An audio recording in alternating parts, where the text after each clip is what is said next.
the idea of making a donation to these organizations came along with me producing the documentary for Netflix.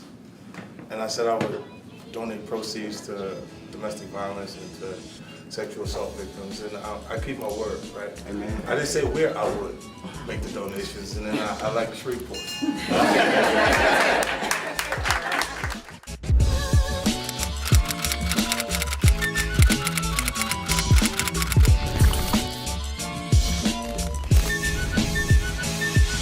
Why is it that when 50 Cent trolls someone on Instagram, it's the #1 trending topic for a week?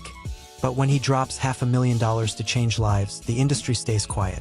You know, so I have, I don't care.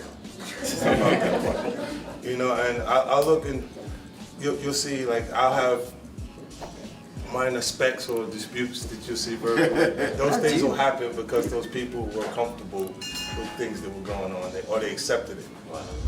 50 was in Louisiana doing something that literally no one else in the game is doing right now. For months, we've seen 50 Cent relentlessly trolling Diddy as his legal troubles mounted. But while the internet thought it was just petty behavior, 50 had a plan. He sold his high-profile Diddy docuseries, The Reckoning, to Netflix in a massive bidding war. But here's the part the headlines missed. 50 promised that every dime of profit from that documentary would go to victims of sexual assault. And this week, he officially delivered. 50 touched down in Shreveport, Louisiana, the new home of his $124 million G-Unit Studios empire, and hand-delivered checks totaling $500,000. We're talking about 9 different nonprofits, including the Gingerbread House and the MLK Neighborhood Association. While other moguls are facing reckonings of their own, 50 is physically building a hub for film and community support in a city the industry usually overlooks. Let's be real, the contrast couldn't be sharper.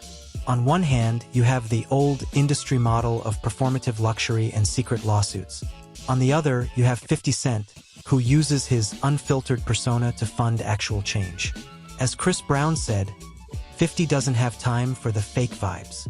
He's using Diddy's downfall to fund the recovery of the very victims the industry ignored for decades. The internet loves the villain 50, but it's the boss 50 that's making the real impact. So I gotta ask, is 50 Cent the only one in the game actually standing on business? Or are we just now realizing that his petty has a purpose? Drop a real in the comments if you see the vision. I'm reading everything.